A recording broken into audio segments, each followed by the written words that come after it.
Uma fortuna escondida em uma van. As imagens exclusivas mostram como traficantes guardavam parte do dinheiro da venda de drogas. Os donos desse dinheiro também foram encontrados. Nossos repórteres acompanharam com exclusividade os bastidores da mega operação da Polícia Federal, que prendeu 45 pessoas no Brasil, na Bélgica, na Espanha e nos Emirados Árabes. Foram apreendidos e bloqueados R$ 1 bilhão em dinheiro e bens dos traficantes. Certamente a maior organização criminosa hoje que atua no tráfico internacional de drogas entre os países produtores da América Latina, né, na América do Sul e a Europa. Uma multinacional do crime que agia em 3 continentes. A organização criminosa ficou tão poderosa que estava comprando companhias aéreas menores de jatos particulares na Europa. E o grande líder conseguia se movimentar facilmente utilizando documentos falsos. Porto de Paranaguá, 8 de setembro de 2017. A Receita Federal apreendeu 780 quilos de cocaína. Essa cocaína estava oculta em uma carga de exportação que era destinada ao porto de Antuérpia, na Bélgica. Foi a partir daí, dessa apreensão, que a gente começou, digamos assim, a desenrolar esse novelo. E o novelo foi longe, muito longe. Chegou até uma das maiores quadrilhas de traficantes do planeta. A Receita e a Polícia Federal começaram um monitoramento detalhado. Nos últimos 3 anos, foram mais de 60 apreensões, que totalizaram 50 toneladas de cocaína.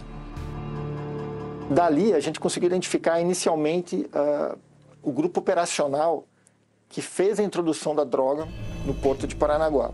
Desse grupo, a gente conseguiu identificar outro grupo que também participava em Paranaguá e um grupo que tinha uma logística que trazia a droga de São Paulo. Mas a gente chegou no principal líder dessa organização. E a partir dele, que era o topo da pirâmide, a gente conseguiu identificar diversos membros e diversos grupos que atuavam em todo o Brasil.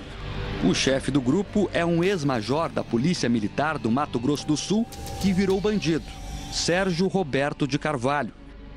Segundo a polícia, ele usa vários nomes falsos. Um deles é Paul Walter. Foi com esse nome que ele foi preso por tráfico na Espanha em 2018.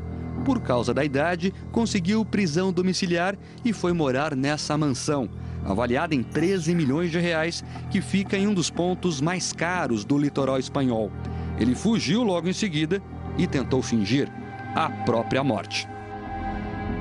Aí, se aproveitando da Covid, eles forjaram a morte dele e aí comunicaram para a justiça espanhola que ele havia morrido e em decorrência da Covid e o corpo dele havia sido cremado e apresentaram uma certidão de óbito. Mas o major está vivo e com passaportes falsos usa o próprio avião para fugir das autoridades. O nome dele está na lista de procurados da Interpol. Era do ex-militar a fortuna equivalente a quase 75 milhões de reais escondida no porta-malas de uma van que estava na garagem de um apartamento em Lisboa, capital de Portugal. Da Europa, ele comandava tudo de forma muito organizada. O nome da operação da PF, Enterprise, empreendimento em inglês, vem daí. Os traficantes se organizavam como uma empresa. Segundo as investigações, o grupo trazia droga em aviões da Bolívia e do Paraguai até fazendas no Mato Grosso do Sul, Pará, Bahia e no interior de São Paulo. Depois, tudo era despachado por caminhões até os portos de Natal, Santos e Paranaguá.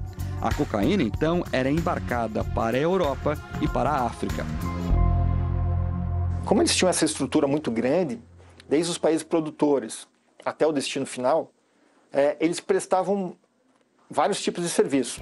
Um dos braços direitos do Major Carvalho era o libanês naturalizado brasileiro Assad Khalil Kiwan. Ele foi preso nessa semana e já foi condenado por tráfico no Oriente Médio. Chegou a viver no Paraguai. Lá, foi acusado de tentar matar o ex-senador Roberto Acevedo. O político sobreviveu, mas 2 seguranças morreram. Kiwan fugiu então para o Brasil. O Supremo Tribunal Federal negou a sua extradição E o criminoso seguiu operando em São Paulo, com empresas de fachada para lavar dinheiro do tráfico de drogas. O jornalismo da Record TV localizou ao menos 2 empresas no nome dele, todas em endereço de fachada. Segundo as investigações, Kiwan também era responsável por receber a droga no interior de São Paulo e enviar para portos do sul do país. Por ser o maior terminal de exportação de produtos agrícolas do Brasil, o Porto de Paranaguá também é uma das principais portas do tráfico internacional de drogas.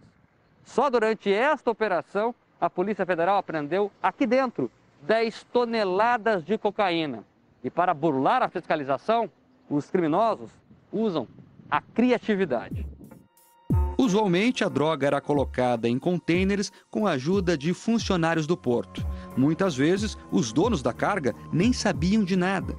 Os criminosos inseriam os tabletes quando os contêineres aguardavam o embarque.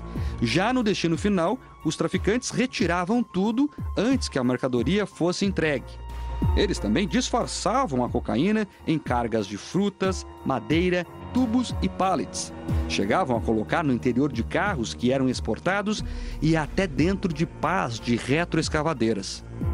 É um trabalho manual, com solda, pintura depois da máquina e toda essa dissimulação para que não chamasse atenção, né? Um dos responsáveis pelo disfarce e embarque da cocaína em Paranaguá era Jorge Santos Zella, o Zóio, que era um dos líderes do grupo no Paraná. A Polícia Federal esteve na casa dele nesta semana. Ele tentou fugir pelos fundos, mas foi flagrado pelo helicóptero da polícia.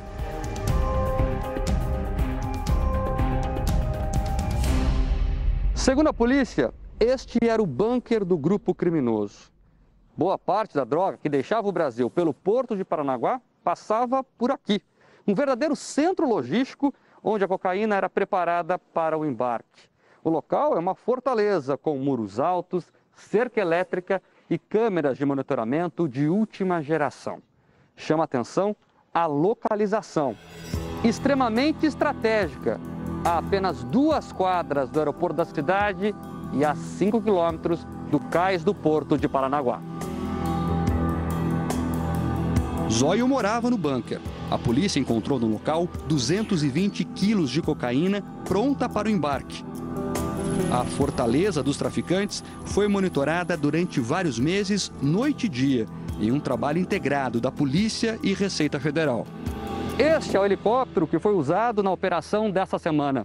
Ele conta com tecnologia de ponta para ações de inteligência. O grande diferencial está nesta câmera, que consegue gravar a vários quilômetros de distância e ainda tem infravermelho para filmagens noturnas. As imagens que saíram daqui ajudaram a prender os traficantes. A câmera tem tecnologia militar dos Estados Unidos e é usada tanto no combate à sonegação fiscal, como no tráfico de drogas e do crime organizado.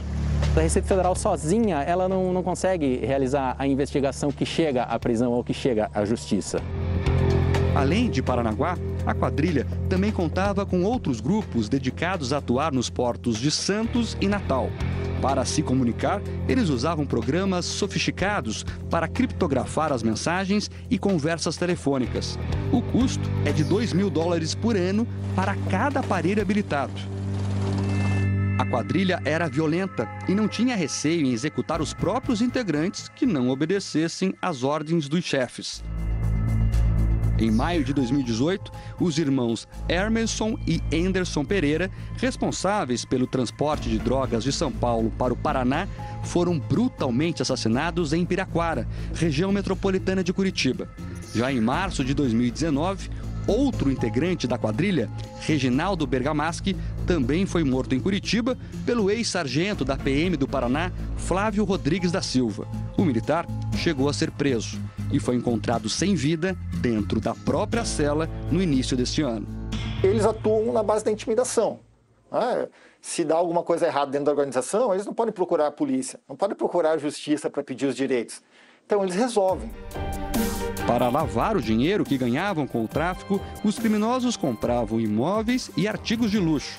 Só na operação desta semana foram sequestrados 61 carros e 37 aviões. O grupo mantinha até uma empresa de táxi aéreo na tentativa de legalizar o lucro obtido com a venda de drogas. Recentemente, eles estavam se especializando no uso de criptomoedas. Essa é uma novidade, digamos assim, da lavagem de dinheiro, né? A Receita Federal já está com o olho nisso há algum tempo, já temos normas preparadas para isso. Para as autoridades, o sucesso da operação foi a integração. Estamos demonstrando que a cooperação internacional não tem limites no sentido físico da palavra, de você buscar esse criminoso, de identificar esse patrimônio e de retirar esse poder financeiro da organização criminosa.